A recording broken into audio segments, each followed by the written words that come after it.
cara de Jesus, como que ele era? A fisionomia dele? Porque isso é uma questão... Sim. Eu acho que eu vi há pouco tempo, conseguiram meio que reconstruir e tiraram aquela imagem que a gente sempre teve de Jesus, né? É aquela Como que reconstrução ali também, eu fico até um pouquinho, porque assim, uma pessoa Mas ela é baseada no quê? É por isso que eu achei assim... achados, em quê? Um achado foi um negócio meio assim, aquilo não foi acadêmico, foi mais divulgação científica, nem é divulgação científica aquilo.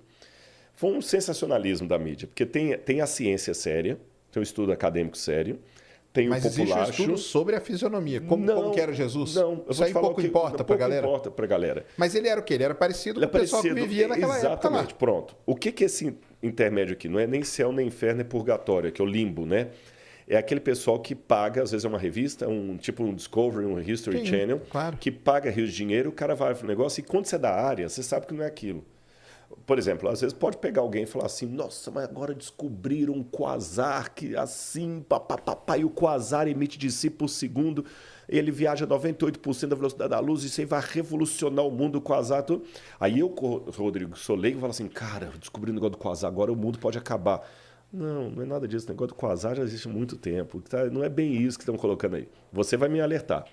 Na área da arqueologia, a mesma coisa. O que eles pegaram? Eles pegaram um crânio, supostamente de um judeu do primeiro século. Não se tem certeza se o crânio é de um judeu do primeiro século. Entendi. Porque você sabe que restos humanos... Engraçado, aí o Pirula explicaria isso melhor do que eu, que é a área dele de biologia, mas o osso humano desintegra muito mais rápido que o osso de animal. Sim. Pirula, se eu estiver falando bobagem, que você me corrige depois, manda uma mensagem, mas pela arqueologia a gente nota que quando a gente encontra... Eu já escavei, já encontrei osso animal e osso humano no mesmo sítio arqueológico. O animal, ele está mais durinho. O humano vai se esfarelando com mais facilidade. Entendi. Eu não sei se foi ali. Eu sei que é difícil encontrar um crânio do primeiro século assim. Pá. Segundo, por leis religiosas que tem nos países do Oriente Médio, judeus e muçulmanos, eles não emprestam um crânio humano para fazer um negócio daquele assim gratuito. Você está entendendo? Porque tem uma respeitabilidade pela pessoa humana. Existe uma ética. Você não pode pegar assim, é um cadáver. Não, tem um respeito, é um ser humano. Foi um ser humano. Então, primeiro, aquele crânio ali, qual a procedência dele? Ninguém sabe. Entendi. Segundo, quando fizeram a reconstituição lá, aí assim, dá todo um viés assim, laboratorial, o cara de jaleco, olhando no microscópio, tá, a medicina forense e tudo e tal. Você sabe que tem coisas que você não tem como reconstituir. A cartilagem. Eu posso ter uma ideia que o camarada tinha um nariz negroide, porque ele era daquela parte da África subsaariana e tudo mais. Eu posso sugerir que o sujeito fosse loiro porque ele foi encontrado lá na Sibéria e era o pessoal mais branco, mais caucasiano. Eu posso sugerir isso. Mas orelha, cartilagem, nariz, pelo, cabelo, não tem como você saber. Pode saber se era homem, se era mulher, se era velho, se era criança, se era adulto.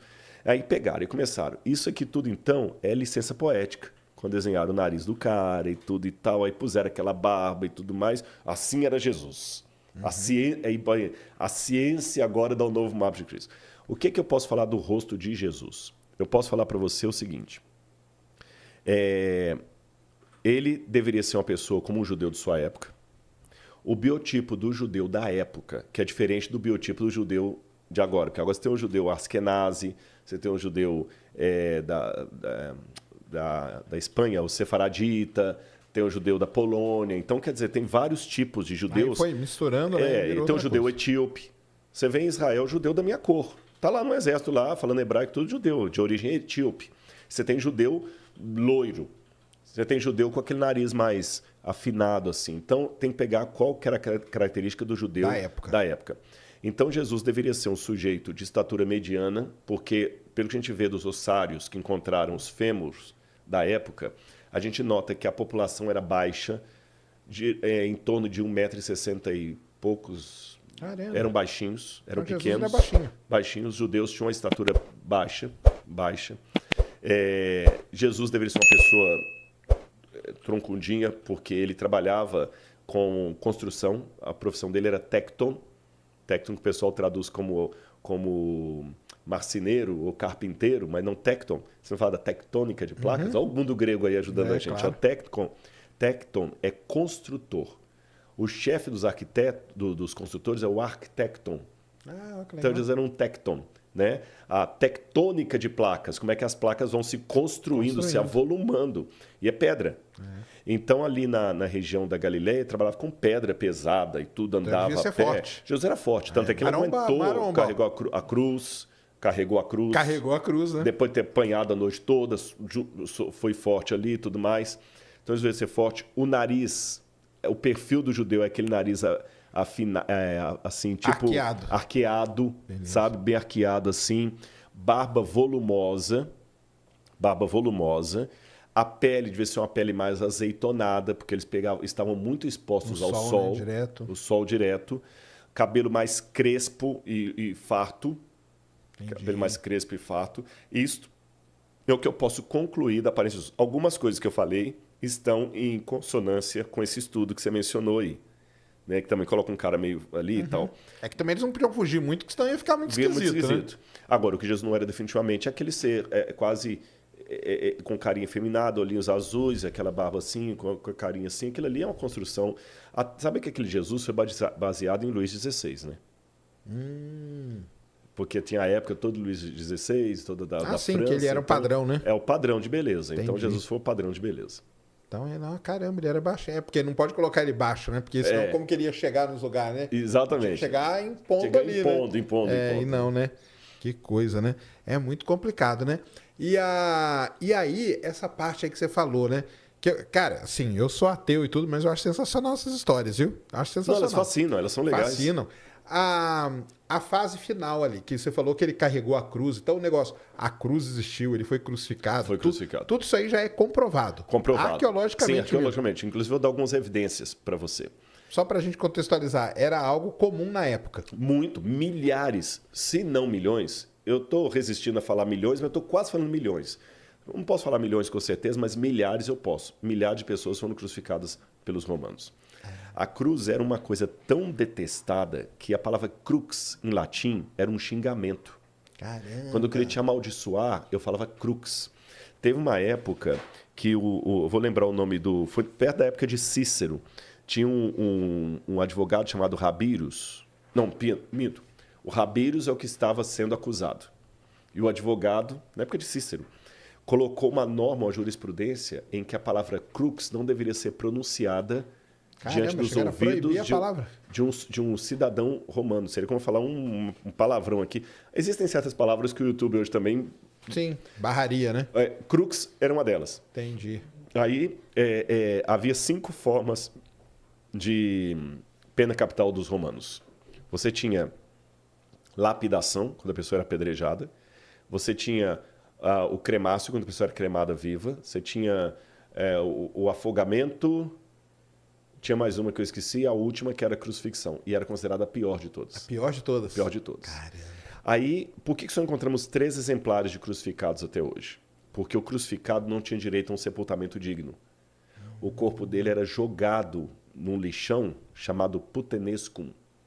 Olha só. De onde vem a palavra PUTA, que significa putrefazer. Aí muitos até pegavam isso e falavam o seguinte, é mito da Bíblia que Jesus foi sepultado no túmulo de José de Arimateia, porque os romanos... jogavam o corpo ali. Só que encontramos já 3 exemplares que fugiram à regra. Um encontrado na Itália, acho que foi na Itália, o outro foi em Roma e o outro em Israel. O de Israel foi o primeiro a ser encontrado. Em 1969, perto da Guerra de 6 Dias, estavam reconstruindo Jerusalém depois da guerra, e tinha um bairro lá, que existe até hoje, chamado Givat Hamivtar. Os tratores passaram e bateram num túmulo antigo. Caramba. E dentro desse túmulo tinha uma caixa de pedra que nós chamamos de ossário ou ossuário. Porque a pessoa, depois que morria... É interessante, o sepultamento era 1 ano depois de sua morte. Caramba! Porque você morria, o seu corpo era colocado no sepulcro, que era uma caverna. Depois de 1 ano, o pessoal ia lá, tirava os seus ossos, colocavam nessa ossário, caixa. Aí colocavam num gavetão assim, e você estava com o túmulo pronto para outro membro da família. Entendi. Esse que era o aproveitavam, né? Aí aproveitavam. Acharam esse ossário. Aí estava o nome escrito do sujeito lá. Yohanan ben Hagakol. 1,63 m de altura. Lembra que eu falei que todo mundo era baixinho? E aí, quando pegaram, viram que como é o nome aqui abaixo do fêmur? A tíbia, né? Não, a tíbia é do braço. Esqueci, gente, agora deu branco. Eu não sei. Aqui da canela aqui. Estavam quebrados. Não sei se você acha aí. Estavam quebrados os ossos. E não foi quebrado de ação do tempo, não. Foi deliberadamente quebrado com uma pancada. Fíbula. Não, acho que é a tíbia. É tíbia mesmo. É a tíbia, né? Isso. Então eu falei tíbia. Eu tinha falado tíbia aquela hora. É a tíbia mesmo. Abaixo do joelho. Isso, bem abaixo do joelho. Estava quebrada essa parte, é a tíbia. E alguém quebrou aquilo ali. E eles falaram, interessante. E no calcanhar tinha um prego romano crucificado, enfiado. Caramba. No calcanhar, na cartilagem. Tava lá o prego. Estava lá o prego. Então, viram que foi o único exemplar de um crucificado. Aí o pessoal da Universidade Hebraica, doutor de Saferes, tinha outros médicos, doutor Zias, fizeram um levantamento técnico, como é que seria... Aí vem a medicina forense. Tá vendo como é que a arqueologia lida com várias outras áreas? Até a astronomia, quando a gente estuda a astronomia babilônica... Sim, a astronomia, ela por causa do jeito que o pessoal falava, né? Eclipses e coisas, exatamente, né? e tal. Aí... perceberam que era um crucificado e levantaram. Então, a forma como Jesus estava crucificado... Tem como mostrar alguma coisa aqui? Tem, qualquer coisa. Se você escrever aí Crucifixion Archaeology, só coloca assim em inglês, vai ficar mais fácil de achar. Aí coloca nas imagens que eu já vou mostrar qual. Crucifixion Archaeology. Aí o que acontece? O formato como o sujeito era colocado na cruz... era muito assim diferente do que os livros mostravam. Pode colocar nas imagens ali, por favor. Posso ir aí rapidinho? Não, ele vai pôr aqui, vai passar aqui? Pronto, fica mais fácil. Olha aqui, olha. Olha o osso que encontraram. Abre esse aqui, por favor. Qual? Esse aqui, ó. Esse aqui vai. Isso. Deixa eu aumentar aqui. Caramba, cara, encontraram assim Olha lá, um prego ó, mesmo. o prego. Olha lá, tá vendo? Que doideira. Sendo o calcanhar dele. E se você voltar lá, eu vou mostrar como é que a gente agora Mas deduz. até essa descoberta, a crucificação, então, era meio que um negócio que você não sabia. Exatamente. Na verdade, esse aqui é o que foi encontrado na Inglaterra. O de Israel é desse aqui, ó. O de Israel é esse aqui, ó. O de cima. O de cima. Pode ser esse também, não tem problema, não. Pode ser esse. Se você tiver com boa resolução. Pronto. Aqui, é lógico, isso aqui é um desenho de como ele estaria originalmente. Sim, claro. E ali o original foi encontrado. Ali, E o prego está torto, porque imaginam que eles batiam e depois batiam no prego aqui para poder enfiar. Não é à E toa que o negócio a era foda. posição do sujeito, ó, veja bem, não é na planta do pé, como você vê nas imagens. É verdade. Tá vendo, olha? Agora, volta, por favor, nas imagens que eu vou ver a posição dele, alguma mais... Essa aqui, ó. Essa aqui. Isso. Caramba, Seria era essa assim, a ideia do crucificado, com a diferença que aí o sujeito está amarrado. Na verdade, as mãos eram pregadas. Aí o prego na mão era na mão mesmo, na era mão aqui mesmo, no meio. meio. E aqui... A diferença é o pé, então. O pé do lado, e aqui o sujeito ficava sentado num banquinho chamado sedícula. Então, onde está aí a parte aí do baixo ventre, tinha um banquinho. Ele está sentado. Ele está sentado e aqui. Mas você percebeu que eu fazer que assim minha voz mudou? Então você fica numa posição incômoda e daqui a pouquinho você vai perdendo o ar. Ficavam? É isso que é interessante. Os romanos, eles faziam a crucifixão para durar vários dias, provocando dor. Dificilmente alguém morria pela cruz. Ele morria de insolação, Certo. desidratação. Era mais uma tortura, né? E Jesus morreu com 3 horas. 3 horas. Isso foi um surpresa. Tanto é que o soldado romano falou assim, mas ele já morreu. Não era para morrer tão rápido assim. E quando a pessoa... Mas não matavam, então, com aquele negócio da lança não existe. Não, existe. Mas qual foi o lance da lança? Quando eles queriam apressar a morte da pessoa, que eu falei que ficava 3, 4 dias, eles praticavam o crurifrágio, que era quebrar as pernas. Por quê? Se eu tivesse na posição desse sujeito aqui, assim, sentado na cadeira, vocês perceberam em casa que a minha voz mudou de tom? Porque eu estou atrofiando aqui os pulmões. E nessa posição, o ciático também fica todo exprimido. Sim, ali. Claro. E eu vou perdendo fôlego com o tempo, vai perdendo fôlego. E para respirar, você tem que levantar e cair de novo. Então, a cruz era uma coisa horrorosa de se contemplar. Cara, era horrorosa mesmo. E quando você quer apressar a morte da pessoa, você quebra Porque as aí não tem pernas. como ele levantar. Aí ele morre mais rápido. Aí você vai no Evangelho, fala que estava um rebu em Jerusalém, época da Pêssar, da Páscoa. Tinha um grupo que queria crucificar Jesus, mas ficou com medo de ter uma reação dos partidários de Jesus. Aí falaram o seguinte, olha, Jesus morreu. Não, confirma se morreu mesmo. Aí que o sujeito pegou a lança e enfiou. Entendi. Aqui. Então não foi a lança que matou ele. Não. A lança foi para confirmar se ele Confirmar estava a morte morto ou dele. não. E como viram que ele já estava morto, eles quebraram as pernas dos ladrões que estavam do lado. O Evangelho fala isso, mas não fala por que quebraram as pernas. Mas agora, aí vem o cruzamento da arqueologia com a Bíblia. Eu sei que quebravam as pernas para apressar a morte dos 2 ladrões. Mas de Jesus nunca foi encontrado nada disso. Nada. Nem a cruz, Nem não a cruz, existe, nada.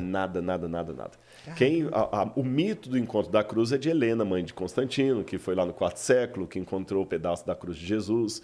Aí uma parte está lá na Maison du Trésor, lá da Igreja Notre-Dame de Paris. Outra parte está lá em Jerusalém. Mas, assim, até uma ironia de Lutero, que diz que encontraram tantos pedaços da cruz de Jesus que conseguiram construir 2 arcas de Noé e ainda sobrou um bercinho, né? Então, quer dizer... Tinha tanta gente que fala que encontrou. com tanto pedaço da cruz, deu para construir 2 arcas de Noé e ainda sobrou um bercinho.